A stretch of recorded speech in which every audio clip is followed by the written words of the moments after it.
누가복음 10장 25절부터 37절까지 말씀 한 절씩 교독하시고 37절 말씀 함께 읽겠습니다. 어떤 율법 교사가 일어나 예수를 시험하여 이르되 선생님 내가 무엇을 하여야 영생을 얻으리이까?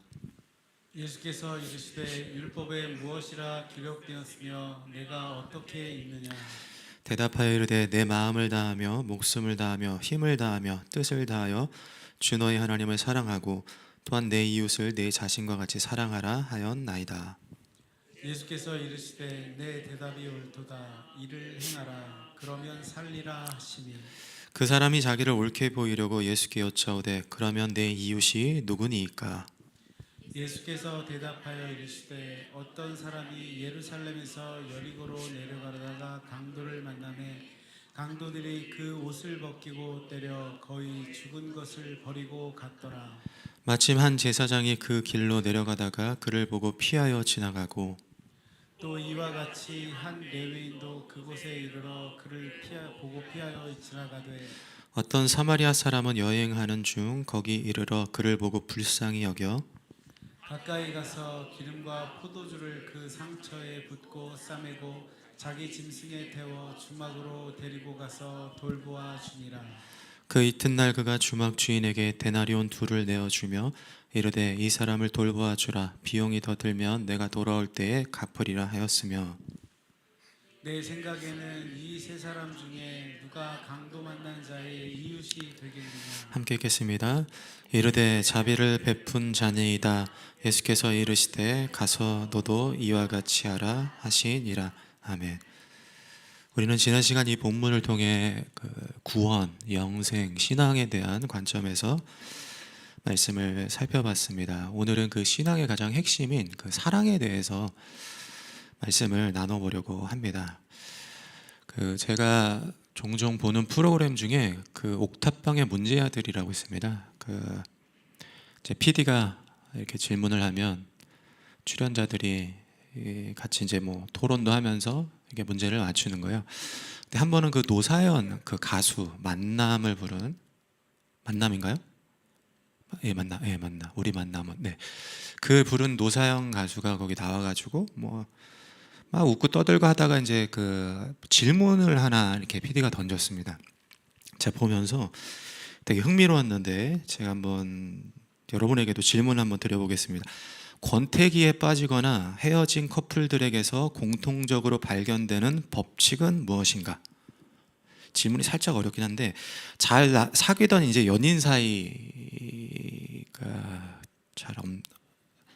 다들 결혼하신 것 같아요. 깨지거나 열렬히 막 이렇게 사랑했던 부부 사이가 나중에 뭐 시들 이렇게 하잖아요. 그럴 때 나타나는 뭔가 명확한 특징이 하나 있대요.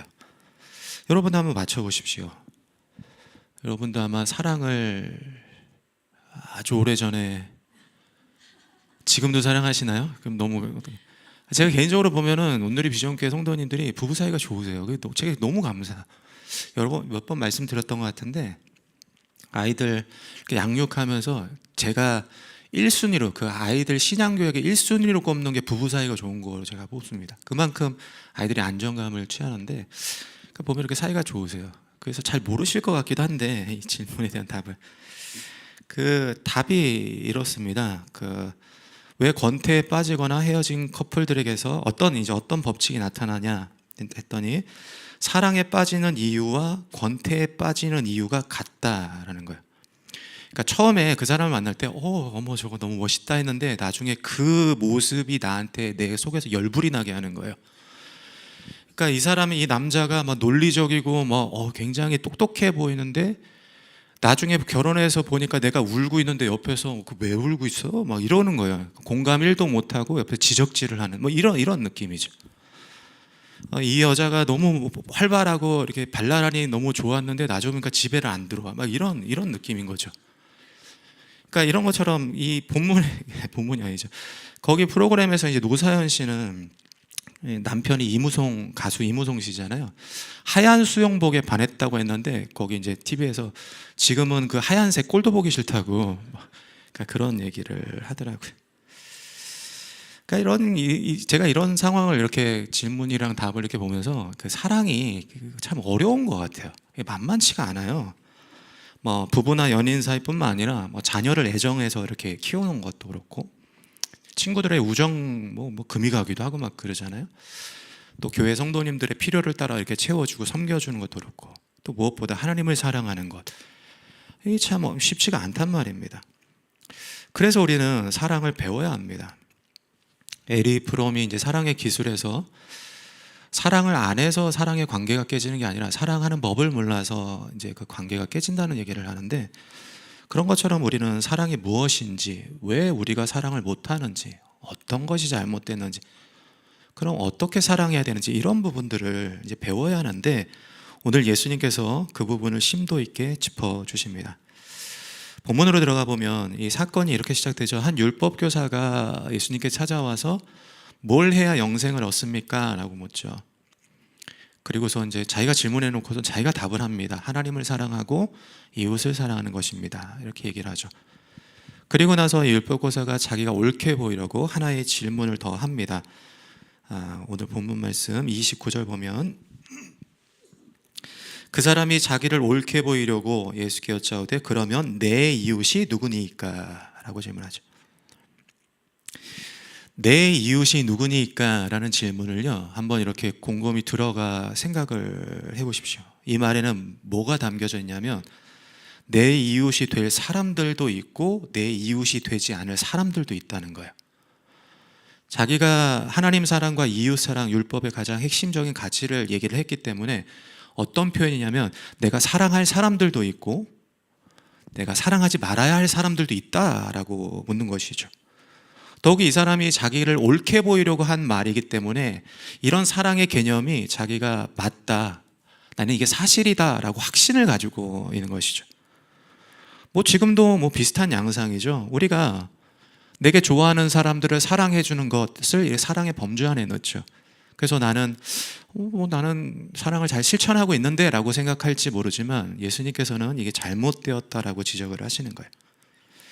예수님께서 이를 일깨워 주시기 위해 들려주신 비유가 선한 사마리아인의 비유입니다.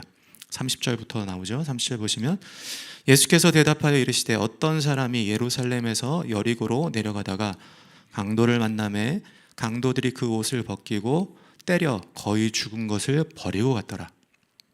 이 사람이 예루살렘에서 여리고로 내려간다 그랬죠. 예루살렘은 고지대고 여리고는 저지대, 해발보다 낮은 저지대입니다. 거의 한 1km 이렇게 그 지대 차이가 나는데, 길이는 대략 한 27km 정도 되고 사막과 주변에 이제 바위와 동굴로 되어 있는 척박한 땅이에요. 그러니까 도적들이 이렇게 숨어 있다가 여행객이 이제 혼자 지나가면은 가가지고 이제 뺏고 막 이런 비일비재하게 일어났던 이제 장소죠. 거기에 이제 한 사람이 길을 가다가 강도들을 만나서 두들겨 맞고 소지품 뺏기고 옷 벗겨지고 죽은 사람처럼 지금 땅바닥에 버려져 있는 것이죠. 사실 예수님은요 30절까지만 하셔도 됩니다. 왜냐하면 율법교사가 한 질문이 누가 내 이웃입니까? 라고 물어본 거죠. 그러니까 예수님은 이렇게 강도 만난 사람처럼 힘든 이 사람이 너의 이웃이야, 도와줘, 사랑해 하면은 그냥 딱 떨어집니다. 근데 예수님께서는 그 말씀을 더 이어 들어가고 계시죠. 더 짚어줄 게 있으시다고 하는 것이죠. 그래서 먼저 두 사람을 등장시킵니다. 31절 보면, 마침 한 제사장이 그 길로 내려가다가 그를 보고 피하여 지나가고 라고 되어 있죠. 피하여 지나간다라는 것을 원어로 보면요, 그 저쪽에 이제 쓰러져 있는 사람이 있고 그 반대 가상이 있죠. 가장자리로 해서 붙어가지고 절대 이렇게 좀 만나고 가까이 가고 싶지 않게 피해가는 거예요. 내가 너를 이렇게 지금 보고 있는 거죠. 지금 제사장이 그렇게 피해가고요. 그리고 32절도 보면 또 이와 같이 똑같이 합니다. 한 레위인도 그곳에 이르러 그를 보고 피하여 지나가되, 그러니까 제사장, 레위인 모두가 이렇게 돌아서 가는 형국이라고 할 수 있습니다. 여기서 예수님이 이제 제사장하고 레위인을 등장을 시키는데, 충격적인 게 이제 이 사람들이 어디에서 어디로 가는지가 중요합니다. 이게 말씀에 보면 예루살렘에서 여리고로 가고 있는 거예요. 내려가는 거예요. 내려가고 있는 거죠. 이 뭘 의미하냐면 예루살렘에 성전이 있단 말입니다. 그 말은 제사장하고 레위인이 성전 봉사하고 간 거예요. 그리고 성전에서 예배하고 섬기고 열심히 헌신하고 얼마나 뜨겁겠습니까, 마음이. 기쁘겠잖아요. 충만하잖아요. 어쩌면은 그 길을 내려가면서 찬송하면서 갈 수도 있죠. 근데 그런 사람들이 사랑에 실패했다는 거예요. 이 말씀은 이 시대를 살아가는 우리에게 시사하는 바가 크죠. 우리도 그럴 수 있다는 거예요. 특히나 우리는 은혜, 어떤 충만함, 이거를 너무 이렇게 감정적으로만 생각해요. 그게 나쁘다는 게 아니에요. 그럴 수 있죠. 눈물 흘리고 막 가슴이 뜨거워지고 막 어떤 전율을 느끼고 주님의 임재하심을 경험하는데, 그 하나님의 은혜에 대한 확실한 징표는 사랑이에요. 감정이 아니고요. 느낌이 아니고요. 내가 은혜를 받았다라고 하면 반드시 사랑의 결실, 결말, 열매가 나타나야 되는 거예요. 이걸 말씀해 주고 있죠. 이게 쉽지가 않단 말입니다. 일전에 이제 학생들하고 그 코스타 집회라고 막 되게 큰 대형 학생들 집회가 있어요. 거기 가서 막 애들 막 울고 불고 막 회개하고 막 난리가 막 나거든요. 그러고서 이제 3박 4일 집회를 마치고 바로 돌아오는 버스 안에서 한 형제가 대판 싸우더라고요. 형하고 동생. 니 때문이다, 내 때문이다. 그래서 막 그거 뜯어 말리느라 제가 속으로 그거 보면서 니들은 지금 은혜를 다 쏟은 거다. 그런 얘기를 했는데, 그 애들 뭐라 할 게 아니고 저도 그래요. 이제 여러 가지 이제 목회를 하고 이제 사역들을 하면서 얼마나 하나님의 그 터치와 만져주심이 있겠습니까? 근데 그런 은혜를요, 순간 미움, 순간 분노하고, 순간 짜증내고, 순간 다투는 이런 일들로 엎질러 버리는 순간들이 저한테 굉장히 많이 있었죠. 마귀의 공격인 거예요. 우리는 은혜를 지키는 것을 사랑의 행위를 통해서 나타내야 한다는 것이죠. 그럼 제사장과 레위인은 왜 피해간 것일까요? 몇 가지 유추해 볼 수 있습니다. 한 3가지 정도 생각할 수 있는데, 제사장하고 레위인이 이 강도만 죽어가는 사람을 피해간 것은 만약에 그 사람이 죽은 사람일 수 있기 때문이고요. 죽은 사람 만지면 부정하거든요. 부정하면 성전 봉사를 할 수가 없습니다. 괜히 거기 가가지고 이렇게 만졌다가 성전 직무에서 배제되거나 불이익을 당할 수가 있기 때문이죠. 또 하나는 그 사람이 죄인일 수도 있죠. 죄인하고 괜히 같이 이렇게 함께 있다가 사람들 구설수에 오르고 저 제사장하고 레위인이 저러고 다닌다고 이런 얘기들을 들을 수가 있죠. 또 한 가지가 그 사람을 도와주러 가는 길에 강도들이 자기를 해할 수도 있기 때문에 피한 것이죠. 3가지 이유 모두 설득력이 있는데 공통점이 있습니다. 가서 도와줬다가 내가 손해를 보기 때문이에요. 사랑을 베푸는 행위가 자기에게 득이 될 게 없다고 판단한 거예요. 그래서 안 한 거예요. 바꾸어 말하면 이런 제사장과 레위인이 갖추고 있는 사랑의 개념은요, 내가 사랑의 행위를 통해서 득이 돼야 돼요. 이득을 받아야 돼요. 그런 것이죠. 이것이 예수님께서 율법교사를 지적하시는 포인트입니다. 율법교사는 누가 내 이웃입니까? 라고 물으면서 사랑받을 사람들과 사랑받지 못할 사람들을 구분했어요. 내게 도움이 되는 사랑하고 내게 도움이 되지 않는 사랑으로 나눈 거예요. 율법교사, 제사장, 레위인은 철저하게 자기에게 이득이 되는 사랑을 했습니다. 예수님께서 이거를 깨뜨리시는 거죠. 근데 이런 모습이 우리에게 낯설지가 않다는 것입니다. 우리도 그렇다는 거죠. C.S. 루이스는 이를 필요의 사랑이라고 지칭합니다. 필요의 사랑. 그러니까 내가 누군가를 사랑을 할 때 그 사람을 위해서가 아니라 그 사랑의 행위를 통해 내게 얻어지는 필요가 있기 때문에 사랑을 한다는 거예요. 그러니까 이런 얘기를 이제 여러 책에서 많이 하는데, 유명한 베스트셀러였던 것 같은데, 책 중에 하나가 그 알랭드 보통이 쓴 왜 나는 너를 사랑하는가 책에서 이걸 다루고 있죠. 읽어보셨는지 모르겠어요. 남녀가 비행기에서 우연히 이렇게 만나가지고 막 사랑을 하다가 나중에 깨지고 헤어지고 이런 과정에서 그 중간중간에 철학적인 분석을 거기다 해놓습니다. 근데 결론적으로 이 저자가 뭐라고 얘기하냐면, 인간이 상대를 그 자체로 사랑하는 게 아니라 그 사람이 나의 내면의 결핍, 내 어린 시절의 상처, 삶의 불안 등을 해결해 주리라고 기대하기 때문에 사랑을 한다는 거예요. 뭐 가령 우리가 우리 젊은이들이죠. 젊은이들 돈 많은 친구를 만나면 그 재정적인 여력을 통해서 내 안정감을 얻잖아요. 너무 오래전 얘기인가요? 예쁘고 잘생긴 사람을 만나면 그 남자들은 좀 그런 게 있거든요. 내가 예쁜 자매를 만나면 우쭐하거든요. 그러니까 자기 자존감이 이렇게 높아지는 거죠. 기부하는 것도 그렇습니다. 우리가 남을 이렇게 제3세계에 있는 아이들한테 기부금을 내고 돕는다. 그건 순수한 동기 아니냐. 보답을 해줄 수 없기 때문이지 않냐. 이렇게 얘기할 수 있죠. 물론 그럴 수 있죠. 긍휼한 마음으로 정말 돕고 싶어서 불쌍해서 할 수도 있지만 미국의 경제학자인 제임스 안드레오니는 이런 주장을 합니다. 사람들이 기부를 할 때 웜 글로우, 그 따뜻한 만족감을 얻는다 그래요. 그러니까 남을 도우면서 자기 스스로가 나는 괜찮은 사람이잖아 이런 거예요.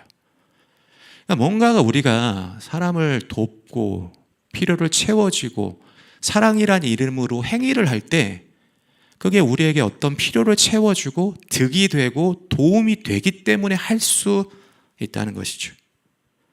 이런 율법 교사가 저지른 과오, 이런 사랑의 개념이 이 시대에도 팽배할 수 있다는 겁니다. 여러분도 한번 생각해 보십시오. 왜 사랑하십니까? 여러분의 배우자, 여러분의 자녀, 친구들, 또 교회 성도님들, 혹은 반대로 왜 사랑하지 않습니까?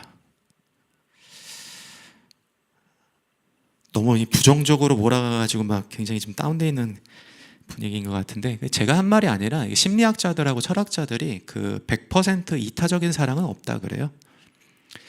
그러니까 사회적인 현상이 그렇다는 거죠. 그래서 우리가 이런 세상적인 학문들을 보면서 이 세상이 이렇게 왜곡되어 있구나, 잘못되어 있구나, 이런 거는 우리가 캐치를 할 수 있지만, 근데 이런 세속적인 학문이요, 본질적으로 원인은 규명하지 못합니다. 그러니까 어디서 뭐 때문에 잘못됐는지는 몰라요. 이게 왜 중요하냐면 원인을 모르면 해결책을 제시할 수 없다는 거예요.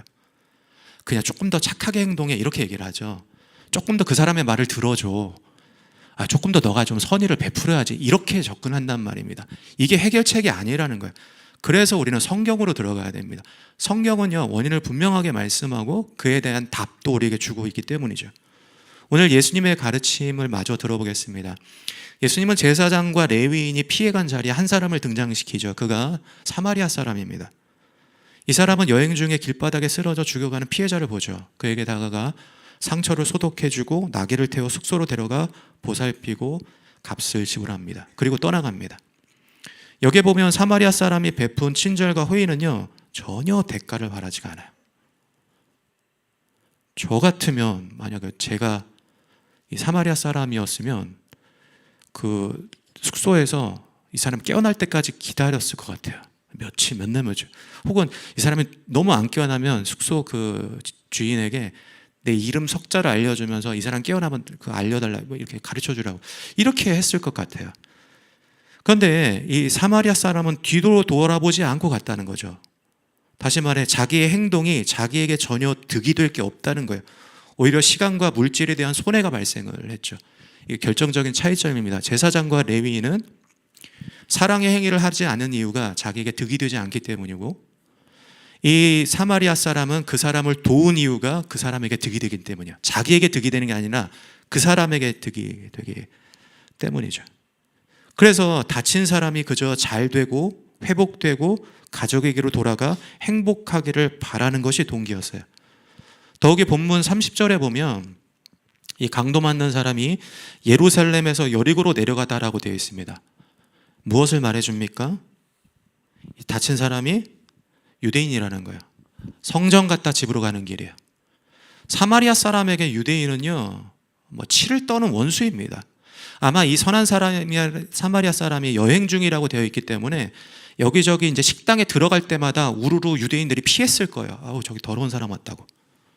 온갖 멸시와 조롱을 받는 그런 대상이 유대인이란 말이에요. 그러면 이 사마리아 사람이 길을 가다가 이 강도 만난 자가 쓰러져 죽어가고 있으면 저거 유대인이네 하고 피해 갔어야죠.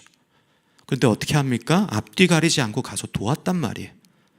그를 일으켜주고 회복시켜주고 살려냈단 말이죠. 예수님께서 이 이야기, 이 비유를 다 들려주신 다음에 핵심적으로 이제 36절 그 율법교사에게 이렇게 질문을 합니다. 36절 보시면 내 생각에는 이 세 사람 중에 누가 강도 만난 자의 이웃이 되겠느냐라고 하죠. 여기 예수님의 질문은요, 중의적입니다. 두 가지 문제를 다루고 있어요. 첫째는 율법교사에게 뭐라고 말씀하시냐면 이 강도 만난 자가 유대인이고 그에게 선의를 베푼 사람이 사마리아라고 얘기한 것은 예수님께서 율법교사에게 이렇게 얘기하는 거예요.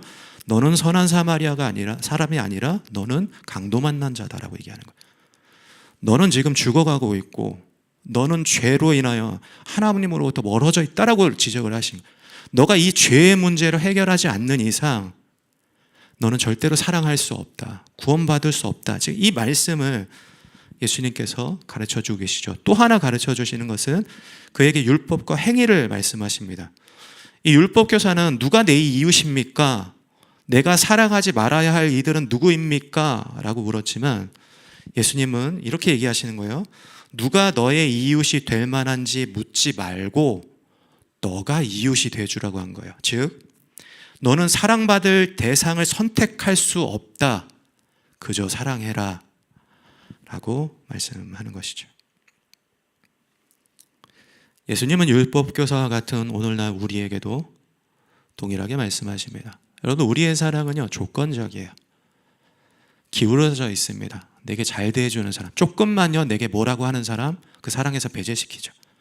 내게 돌 던지는 사람, 내게 모욕감을 주는 사람, 내게 수치심을 입히는 사람, 내 말을 안 듣는 사람, 내 통제에서 벗어나는 사람, 다 그 사랑에서 제외를 시킨단 말입니다. 근데 예수님께서 뭐라고 말씀하십니까? 너는 선택할 수 없다는 거예요. 내 앞에 주어져 있는, 내 앞에 놓여져 있는 그들이 내게 어떻게 대하든 우리는 사랑해야 되는 거예요. 받을 자격이 있던 없던, 손해를 보던, 보상이 없어도, 상대가 도통 나를 몰라줘도 대가 없이 선의를 베푸는 것, 그것이 참된 사랑이다라고 말씀하죠. 여러분 주변을 한번 둘러보십시오. 혹 지금 여러분이 사랑에서 예외시킨 이들이 있지 않습니까? 율법교사처럼 넌 말고 난 누가 내 사랑을 받을 자격이 있냐 하고 찾아다니고 있지는 않습니까? 혹 누군가의 허물만 보이지는 않습니까? 예수님께서는 우리에게 말씀하시는 거예요. 모난 점이 있어도 도무지 도움이 안 돼도 내 말을 듣지 않아도 내가 헌신하는 만큼 갚지 않아도 우리는 사랑해야 하는 것입니다. 하나님은 저와 여러분을 통해 사랑받지 못하는 불쌍한 그 사람, 그들을 사랑하게 하시죠. 치유하게 하시고 회복시키시고 구원으로 인도하여 살려내실 거예요. 여러분 사랑할 수 없는 사람을 사랑하십시오. 그럼 이런 사랑을 어떻게 실천할 수 있을까요? 더 많이 노력하면 될까요? 어떤 우리 안에서 그 각오가 다짐을 이렇게 하면 될까요? 오늘 말씀을 전체적으로 보면 참된 사랑을 가능하게 하는 세 가지 원리를 우리에게 예수님께서 가르쳐 주십니다. 이 세 가지를 나누고 말씀을 마치겠습니다. 첫째는 섬기는 사랑입니다. 우리가 흔히 사랑이라고 하면 이런 태도를 취하는 경우가 많아요. 그래, 내가 선심 썼다. 내가 너에게 사랑을 베풀어 줄게. 내가 너 이 정도는 도와줄게. 너가 조금 잘못을 했고 너가 내 말을 좀 안 들어도 이 정도는 내가 해줄게. 이런 생각들이 우리에게 있다는 거죠. 마치 위에서 사랑이라는 행위를 하사하는 거죠. 이렇게 내가 너한테 이렇게 베풀어 줄게. 이것이 계속 전반부에서 지적을 했던 자기중심적인 필요의 사랑입니다. 내 필요에 의해서 내게 득이 되는 사랑에 의해서 나타나는 특징이죠. 그러나 예수님에서 말씀하시는 사랑은 무엇입니까? 밑바닥 사랑이에요. 밑바닥. 위에서 그 사람을 내려다보는 사랑이 아니고요, 밑에서 섬겨주는 사랑이에요. 내가 너를 어떻게 사랑할 수 있을까? 내가 너를 이렇게 도우는 것만으로도 감사하구나. 내가 너를 붙잡고 내가 이렇게 필요를 채워주는 것만으로도 하나님께 찬양할 일이다. 이렇게 섬기는 거죠. 이것을 보여주는 예가 사마리아 사람입니다. 예수님께서 왜 사마리아 사람을 등장시키셨을까요? 많은 인물들이 있거든요. 유대인들에게 있어서 가장 천대받는 사람이에요. 가장 하찮은 존재예요. 예수님은요, 이를 통해서 뭘 보여주신 것입니까? 예수님 스스로의 겸손을 가장 잘 표현해 주기 때문이에요. 우리가 지난 시간 살펴봤듯이 우리는 사마리아 사람이 아니라 강도 만난 자입니다. 우리는 죄로 인해 피 흘려 노상에 죽어가고 있죠. 지금도 그래요. 여러분, 우리 얼마나 힘듭니까, 삶이. 괴롭고 불안에 떨고 두렵고 조마조마하고 될지 안 될지, 저 사람의 말 한마디에 실족하고, 그게 우리의 인생이란 말입니다.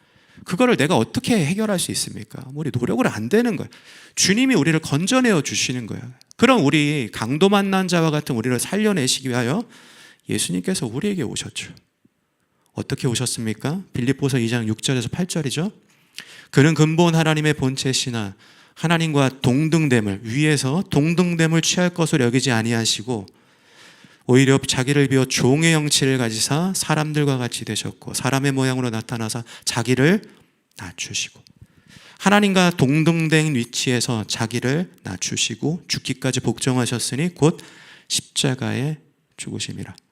그 십자가의 죽으심이 우리에게 어떻게 나타납니까? 로마서 5장 8절, 우리가 아직 죄인 되었을 때에 그리스도께서 우리를 위하여 죽으심으로 하나님께서 우리에 대한 자기의 사랑을 확증하셨느니라. 그러니까 예수님이 보여주신 사랑은요, 저 높은 하늘에서 이 낮고 낮은 땅까지 임하셔서 우리를 섬겨내신 사랑이라는 거죠. 그러면 우리도 그렇게 해야 된다는 거예요. 세속적으로, 세상적으로 끊임없이 악한 마귀가 우리를 교만한 사랑, 높아지는 사랑, 필요의 사랑으로 끌어당긴단 말이에요. 그거를 최연하게 거절하고 낮은 곳에서 섬기는 거예요.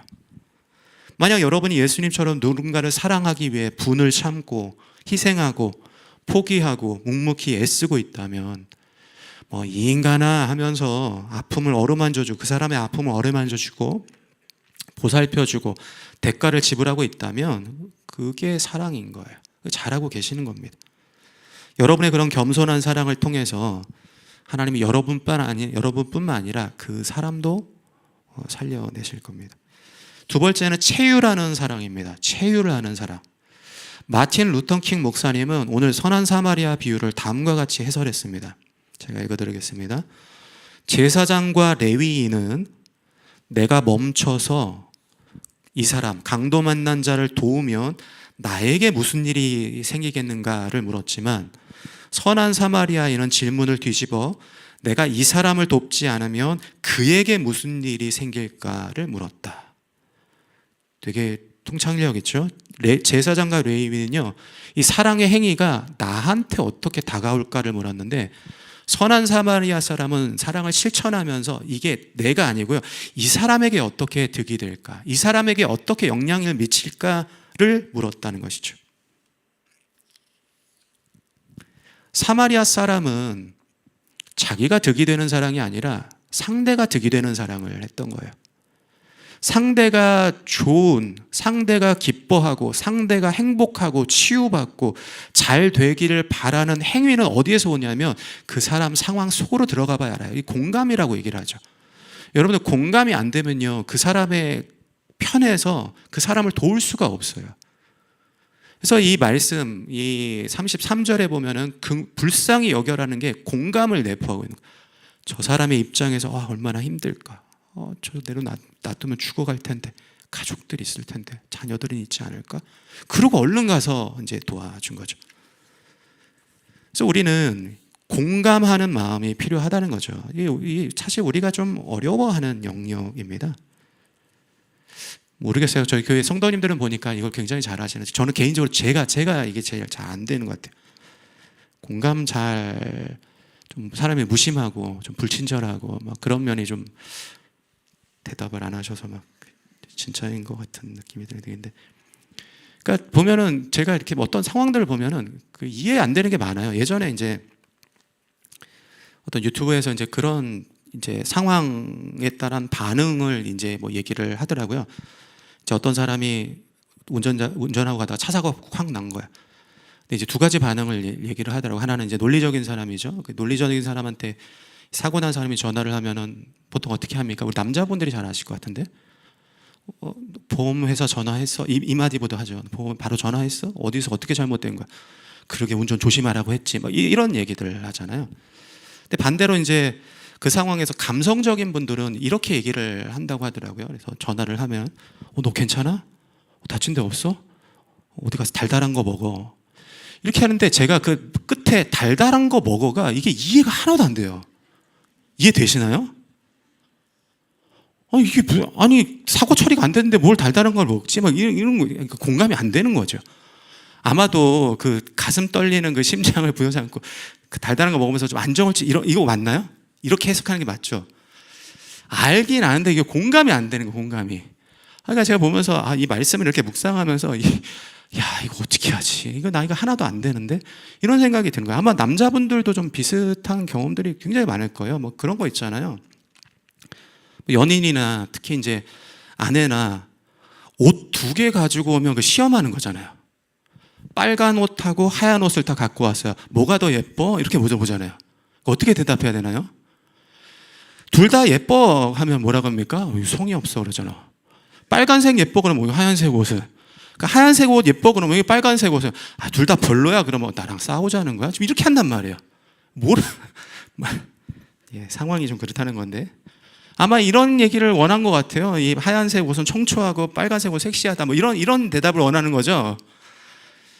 이게 아는데 공감은 너무 안 되고 그런 시덥지 않은 거 뭐하러 물어보나라는 생각이 이제 저한테 있는데, 그러니까 사람이 이렇게 보면은 이렇게 그 사람의 입장에 들어가서 생각해보고 또 같이 느껴보고 이게 좀 개인적으로 잘 안 된다 하는 생각을 하면서 제가 말씀을 이렇게 좀 많이 저한테 좀 되짚어보고 묵상을 했습니다. 우리가 이제 그런데 반대로 예수님은 어떠십니까? 예수님은요, 그 히브리서 4장 15절에 보면 체휼하시는 분이라고 되어 있습니다. 체휼은요, 함께라는 단어와 감정이라는 단어의 합성어예요. 그러니까 이게 예수님께서 저 멀리서 우리를 향해서 너 괜찮아? 너 어디 아파? 뭐 알아서 해. 이게 아니고요. 예수님께서 우리의 삶 속으로 이렇게 들어오신 거예요. 우리와 같이 옷을 입으시고 식사해 보시고 호흡하시고 해와 달과 별을 바라보시고 사람들이 돌 던지는 게 뭔지 신음하는 게 뭔지 배신당하는 게 뭔지 그걸 다 느끼셨다는 거예요. 이게 체휼이죠. 예수님께서 우리 안에 들어오셔서 우리를 살려내신 거예요. 우리가 잘 되기를, 행복하기를, 우리가 하나님의 축복을 누리며 살아가기를, 건강하기를, 치유하기를 바라신다는 거죠. 그러면 우리도 이렇게 사랑을 해야 된다는 거예요. 베드로전서 3장 8절 말씀에 보면 개역 한글에 이렇게 되어 있습니다. 마지막으로 말하노니 너희가 다 마음을 같이하여 체휼하며 형제를 사랑하며 불쌍히 여기며 겸손하며 이렇게 되어 있죠. 체휼하며 사랑하는 거예요. 그 사람 안에 들어가 보고 사랑을 하는 거예요. 내 방식대로가 아니고 내가 할 수 있는 게 아니고요. 내가 원하는 게 아니고 내게 득이 되는 게 아니고요. 그 사람 입장에서 얼마나 힘들지, 얼마나 아플지, 얼마나 괴로울지, 신음할지 그 사람 상황에서 그 사람을 돕는 것, 이것이 체휼하는 사랑이라는 것이죠. 그래서 저도 이제 이 말씀을 묵상하면서 그럼 어떻게 해야지 이제 생각을 좀 해보는 거예요. 나로 인해서 내 행동이, 내 행위가 내가 아니라 우리 가족의, 또는 내가 어떻게 행동을 해야 교회 성도님들이, 교회 공동체가 아름답게 세워질 수 있을까? 내가 뭘 선택을 해야 우리 성도님들이 즐겁게 행복하게 신앙생활 할 수 있을까? 뭐 이런 생각들을 해보게 되었습니다. 여러분도 한번 곰곰이 이렇게 되짚어 보세요.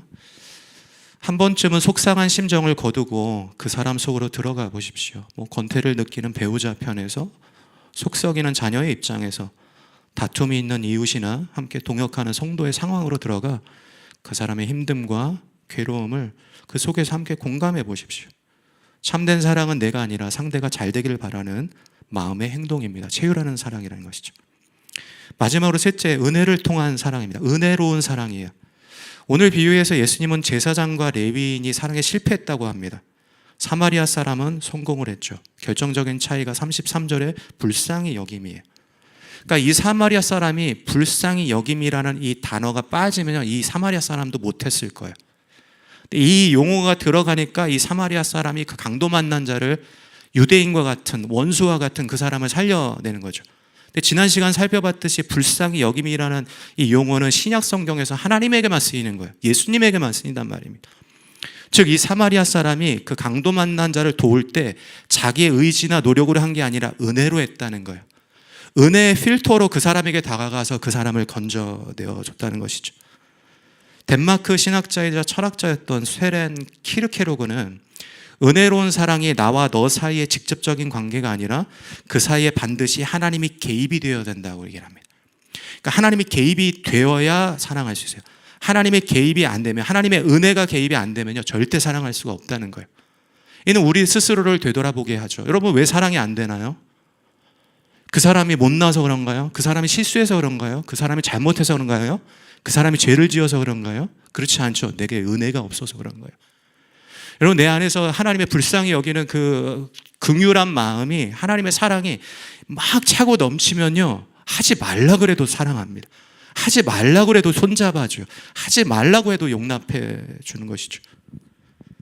그래서 오늘 말씀을 통해 예수님께서 가르쳐 주시는 것은 무엇이냐면 하나님의 은혜라는 필터를 통해서 그 사람을 보라는 거예요. 왜 예전에 우리 그 이미지 AI 그 지브리 프사 뭐 유행했었죠. 지금도 하시는 분 계실지 모르지만 사진 이렇게 넣으면은 다들 웃고 나오잖아요. 막 환한 배경에 저 같은 저는 인상 쓴 사진 많은데 그 집어넣으면 저도 이렇게 웃고 있더라고요. 막 그런 거예요. 우리가 하나님의 은혜라는 필터를 통해서 그 사람을 바라보면은 하나님이 용납하지 못할 사람이 어디 있습니까? 내가 보니까 용납이 안 되죠. 하나님이 바라보시기에 실수하고 잘못하고 하나님이 내칠 수 있는 사람이 어디 있어요? 다 붙잡아 주시는데 하나님이 미워하는 사람이 어디 있습니까?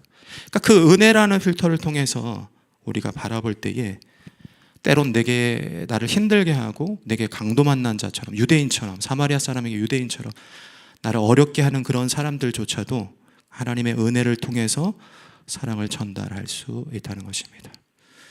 오늘 우리는 세 가지 그 사랑의 원리를 살펴봤죠.